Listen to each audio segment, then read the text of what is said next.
So we are all aware of the drug epidemic going on throughout the US. We are seeing the complete degradation of society. Lots of rampant drug use. We see it happening in parts of Seattle and Portland, San Francisco, Los Angeles, and the list goes on and on. And of course, right up with those cities is the infamous Kensington, Philadelphia. So what is going on here in Kensington? How have things gotten this bad? This widespread crime, virtually lawless streets, record unemployment, and a completely wide open drug market. Why did it happen here?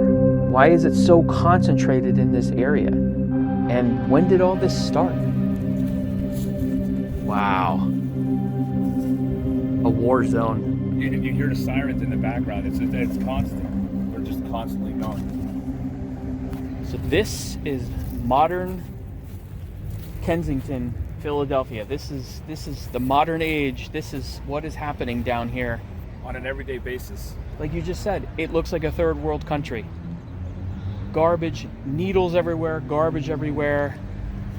What happened to this place? Why is Kensington specifically so bad? And is it even reversible, or is it possible? I don't know. Myself and Journey with Jay have been coming down here a lot over the course of this past year. Yes. Many Many times, just talking to people and exploring different areas and seeing what was going on. And so we've compiled, both of us have compiled all kinds of crazy footage that we're going to show you. We're going to show you what it's like here. You're going to be blown away by this.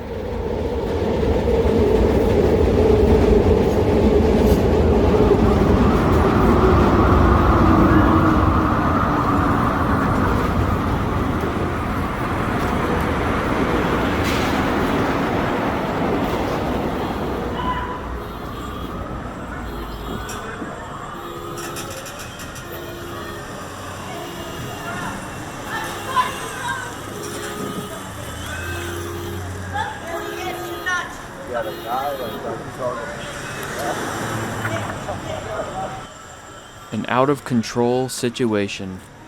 Drugs, crime, poverty. Life in Kensington is not easy or safe. But it wasn't always like this.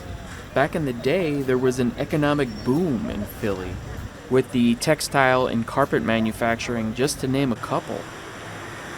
And people came to fill the need for workers in those factories. And it was a real melting pot of working class citizens. But a downturn in manufacturing happened here in the 60s and 70s, and those employment needs soon dried up. In fact, by 1975, about 75% of those industrial jobs and businesses were gone, moved away, or simply went out of business. And then came the poverty, the drugs, the crime. The 1970s, it was speed and cocaine, sold by city gangs and supplied by the mafia. The 1980s was the crack epidemic. And the 1990s came the heroin craze. A high-purity, snortable heroin flowed into this area and took over. And the drugs and violent crime grew like a cancer. And of course, that didn't just happen here, it was happening all over the country. But for Kensington, it was the combination of mass unemployment, an endless supply of abandoned houses and buildings to live in and use as drug houses. It was a perfect storm. Kensington became a virtual, lawless drug paradise for those who partook. And into the 2000s, the pain pill epidemic, opioids, as it was becoming famous for its lawless, open-air drug market. And you will find everyone down here, all walks of life, kids, parents, fathers, mothers, and it's a dangerous area, plagued with crime, drug dealers, drug users, sex workers, thieves looking to take advantage from anyone at any time. Yes, life in Kensington definitely comes with a price.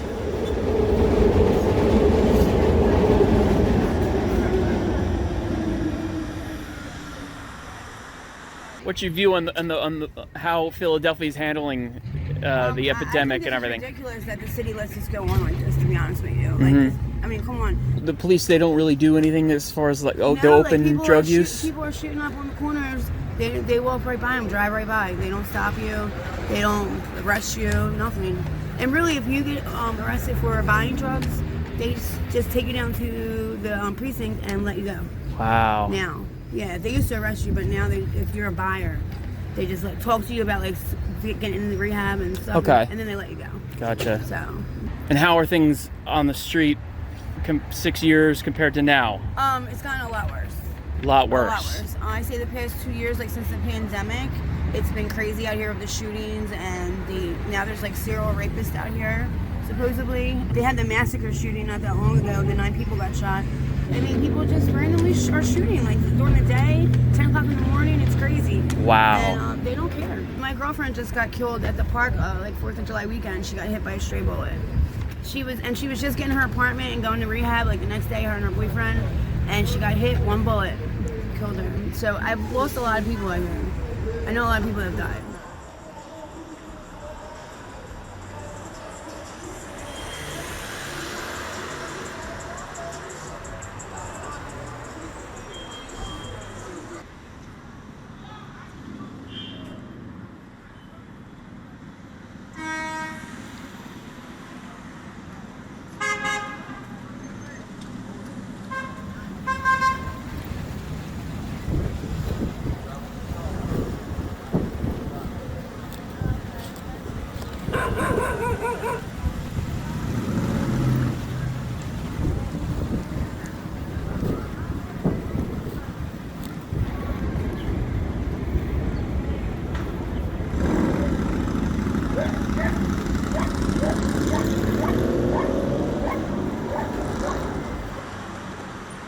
So this is McPherson Square. Most people just know the park as the center of everything, but it's a whole area. It's probably 10 blocks of, well, it's more than 10 blocks, but a concentrated 10 blocks of lots of drug use along Kensington Ave especially, but you know, a lot of these streets are really not good.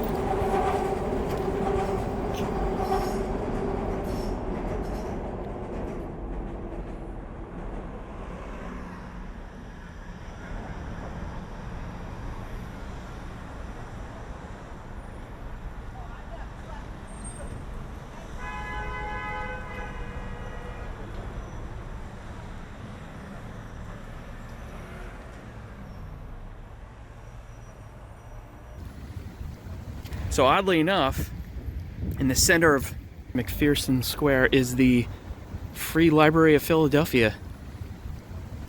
I don't know if anybody even goes to this. I mean, you have to literally walk through the crowd of drug users to get in here.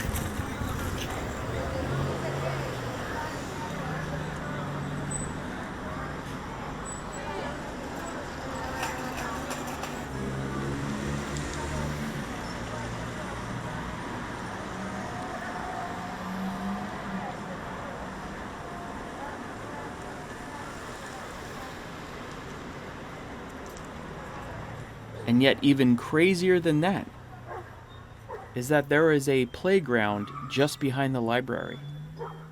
The children who grew up here are exposed to this environment. They see it and they hear it every day of their lives.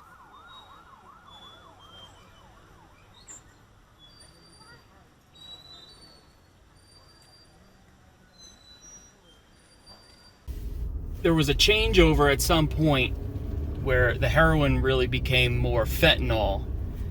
And now there's this stuff, well, they call it trank, and it's, I think it's called xylazine. It's basically like a horse tranquilizer.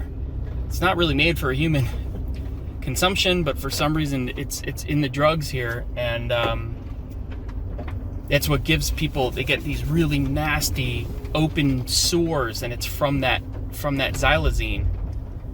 So you see a lot of that down here, those sores and everything. It's really sad.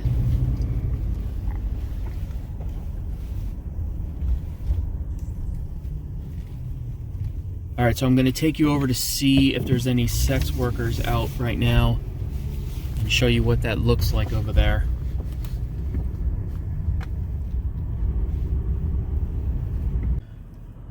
There's a sex worker about to get in. You can see her feet standing there at the passenger side door. Probably discussing how much money. Yep, now she's getting in.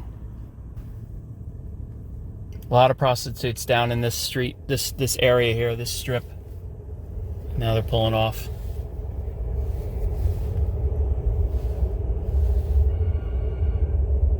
A lot of these girls out here are like, have been doing it since they were like 12, 13 years old.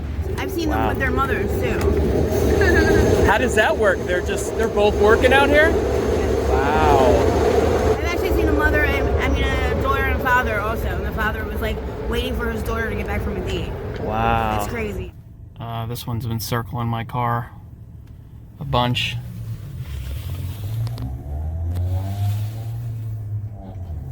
But I am not interested in such activities.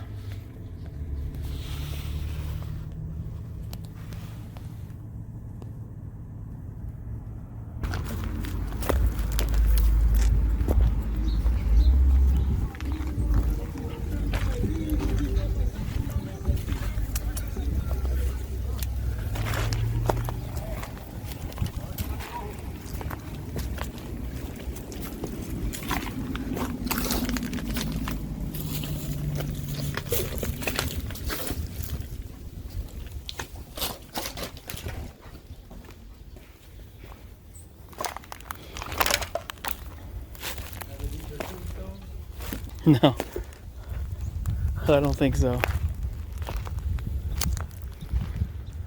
So this is not far from Kensington Ave. This is actually Lehigh. And from what I read, this was really where everybody was living. And then at some point, the city came in and they cleaned this all out. From what I read, they forcibly removed everyone out of here, cleaned all the tents out, all the mattresses, everything. And as a result, they all moved up just a couple blocks over, and now they're basically all around that main park, the one that's nicknamed Needle Park.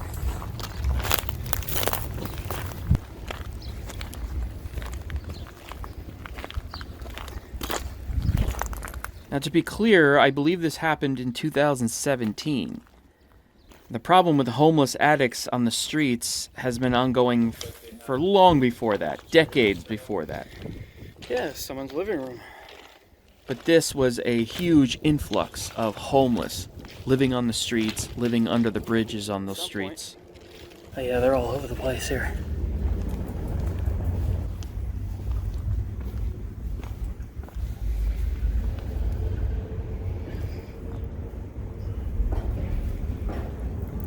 Outdoor living.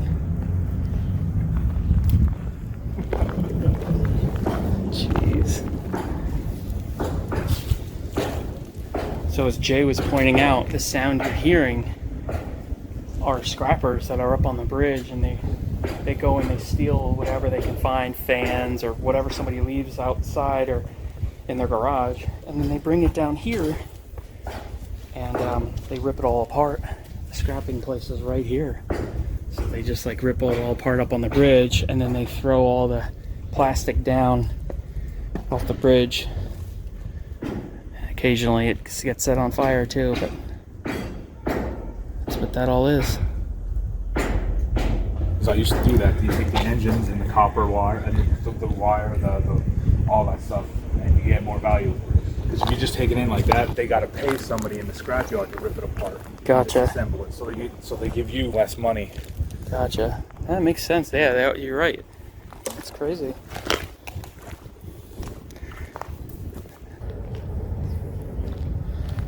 This was a street that not too long ago was filled with homeless people, and what happens is the police come through and they clean them all out, but they don't, obviously the garbage doesn't get cleaned out, so then there's just tons and tons of rats and small animals eating all the feces and food that's left behind.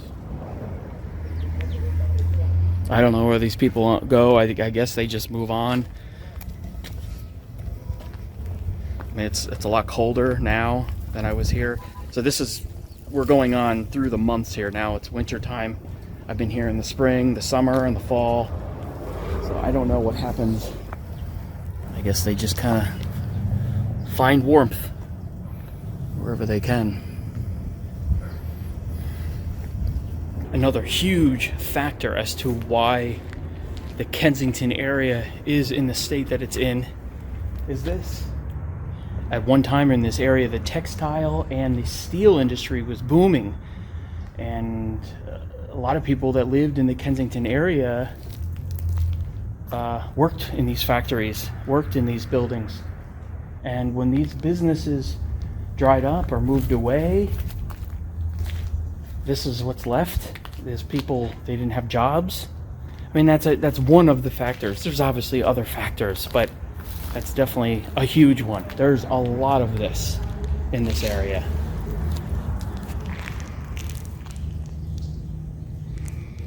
How are things at night here compared to the daytime? It's really scary at nighttime. I try to stay out of nighttime, although there's more money at night. So what are you doing to kind of protect yourself from that? I just try to stick with people that I know. Okay. Yeah. So kind of keep your wits about you and... Yeah, don't really go with strangers. If I get a bad feeling, just get out of the car. Yeah. Indeed, nighttime is a completely different animal here. Like most crime-ridden areas, things get more dangerous under the cover of darkness. Gone are the everyday citizens and business owners. And what's left are miscreants, homeless, people that are just up to no good.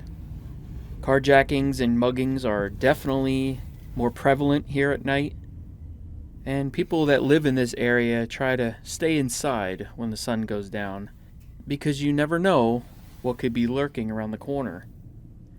And it's not fun driving around here at night, but I at least wanted to give you a feel for it, a sense of what it's like driving around here after hours. I think this is like pretty much ground zero. They don't care about us down here at all. There's so many people with diseases, and I mean, but at the same time, they enable it. Yeah. You know what I mean? Like, they feed them, they clothe them. They don't need to go anywhere else. That's they true. don't want to go get help. They have everything right here, and Yeah. they have they give out samples all the time. Yeah. It's like they don't need to go. They're not hitting their rock bottom. You know what I mean? And you kind of need that to get out, right? You do. Like, if you're not hitting your rock bottom, if you're not desperate, you're not going to see that the shit is garbage. So what is the future for Kensington? Is there even a light at the end of this dark tunnel? There have been many attempts by the city's government to turn things around over the years. New policies, millions of dollars, and good intentions have all failed. And that's not to say that there aren't countless organizations and volunteers working down here. At any given day, there are mobile dentists down here, doctors. There are people cleaning the streets, handing out blankets and clothing. There's even a questionable weekly needle exchange here that many argue is only enabling the problem. But clearly it's not going to reverse or fix what is happening here. It's band-aids over bullet wounds, really. The Badlands, as sometimes Kensington is referred to. Maybe there isn't a way to fix this. For now, Kensington remains a sad and dangerous place. And it probably will be for many years to come.